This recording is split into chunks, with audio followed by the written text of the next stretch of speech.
Accused Tamil திரைப்படம். இப்போ நம்ம அதை பற்றி விமர்சனம் செய்வோம்.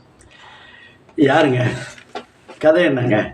ஆமாம், அதாவது ஒரு குற்றம் சுமத்தப்பட்டவர், குற்றவாளியாக கருதுபவர் ஒரு சிறைச்சாலை, சென்னை சிறைச்சாலை புழலில் இருந்து அவர் குற்றம் நடந்த இடமான சேலத்துக்கு இந்த அக்யூஸ்ட்டை கொண்டு போய் அறிமுகப்படுத்த வேண்டும்.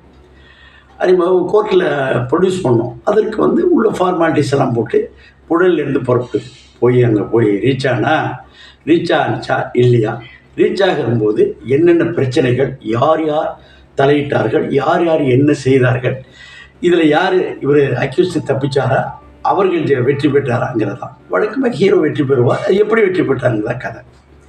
இதில் என்னென்னா, இதில் யார் இயக்கியிருக்காங்க, பிரபு சீனிவாஸ். அவர் தமிழ்நாட்டுக்காரர் தான். கன்னடத்தில் போய் ஒரே கம்பெனியில் 5 திரைப்படங்களை இயக்கியிருக்கிறார். எஸ்பி முத்துராமன் மாதிரி கண்டினியூஸாக இயக்கக்கூடிய ஒரு மரியாதையான இயக்குனர்,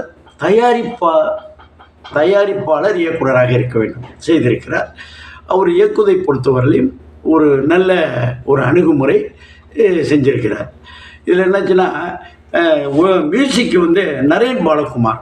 ஆமாம், இது ஒரு கிரைமு, த்ரில்லரு, ஃபேமிலி சென்டிமெண்ட் இருக்குது. இது எல்லாத்தையும் கலந்து கட்டி கொடுக்கணும். அது போர் அடிக்காமல் கொடுக்க வேண்டியது மியூசிக் டைரக்டருடைய உணர்வுகள் ஏற்றி கொடுத்துட்டார்.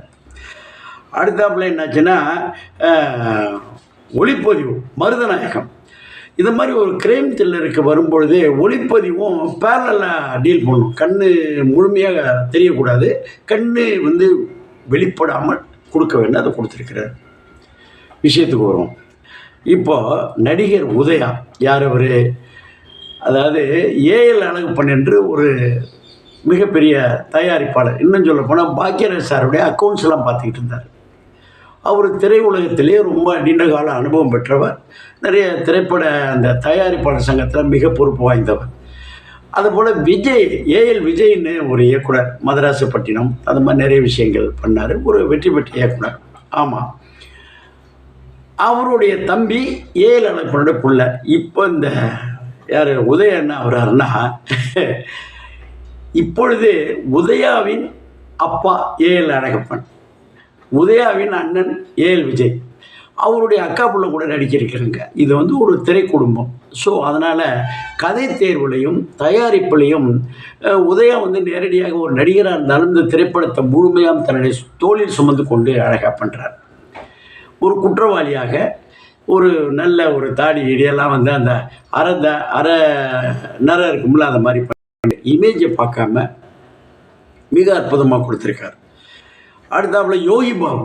இதில் என்னாச்சுன்னா, ஒரு லாட்ஜோட ஓனராக ஒரு யோகி பாபு எங்கே இந்த ஆந்திராவுக்கும் அந்த சித்தூருக்கு இடையில் இருக்கிற பாருங்கள், அந்த லாட்ஜோடைய ஓனராக குறிப்பாக இந்த கதையில் இன்வால்வ் ஆகக்கூடிய சம்பந்தப்படுத்தப்பட்டிருக்கிறார். சம்பந்தம் எது கொடுத்தாலும் அவர் செய்யக்கூடிய பர்சனில் அசால்ட்டாக செஞ்சுருக்கிறார்.